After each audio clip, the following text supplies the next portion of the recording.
this is what one of these graphs looks like. Sometimes they'll tell you what the total number is, sometimes they won't. It's very easy to tell what the total number is because you go to the graph, you find the highest point right here, and then you go over, and that would tell you that 60 things were sampled in this specific picture right here.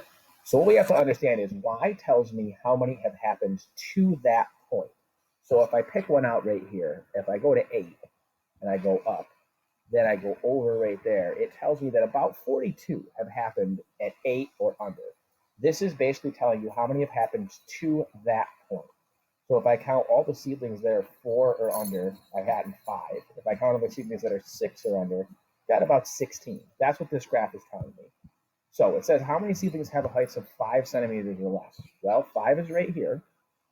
So I go up to the graph, and it hits right about there, which looks to me like it's right at 10. All right, so 10 seedlings, 10 is the frequency to the point where they're 5 centimeters. What percentage of seedlings are taller than 8? So I got to do a little bit of thinking here. So 8, I already said, looks like it's about 42. All right, so 8, 42 are 8 or under. It wants taller than 8. All right, which means there's 60 total minus 42, means there's 18 that are taller than 8. And to get a percentage, we have to divide what we have by the total. So 18 divided by 60 gives me 0.3, which is 30%. Okay, so 30% of these things are 8 or taller. Find the median height. This is where it's super important to know that means 50%. So 60 times 0.5 means I want to know where 30 of these things happen. Now, this is on the y-axis because this is talking about the frequency. So if I go to 30, which is right here, I've got to go over, and it's right there. Okay, which means that half of these things are 7 or under. So the median is 7 because half are that number or smaller. Interquartile range. I need to know what happens at 25% and what happens at 75%.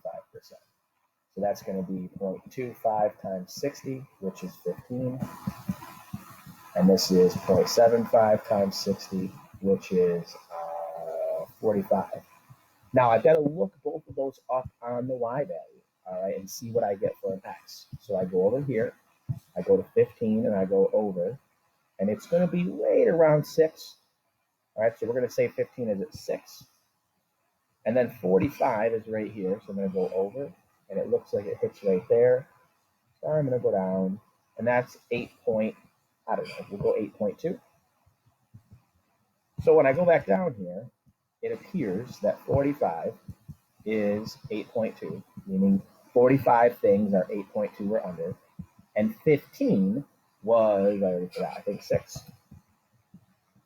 Yeah, 15 was 6. Okay, which means that at a height of 6, 15 of the things are 6 or under, and the same thing at 45. So to get the interquartile range, I subtract them. So that's the interquartile range.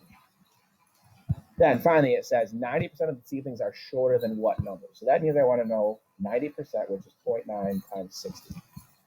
That means I want to know what number is 54. And again, when it's talking about how many, that's talking about frequency, which is cumulative frequency. So I go over here, I go to 54, which is going to be right underneath 55. So I'm going to go over, and it looks like it's right on that line. And that line is 10, I think. So that line's 10. All right, so that means that 10 of these seedlings, 10 inches of a seedling has 54 that are that number or under. And again, it's hard to even say these things, so you really have to think about it. All right, and really the key is look at the axes. Height is on the x-axis, frequency is on the y-axis. So you have to read when it talks about 5 centimeters, you do on the x-axis when it says what percentage, or when it says find the median, that's talking about how many. That means I'm going to use the y-axis.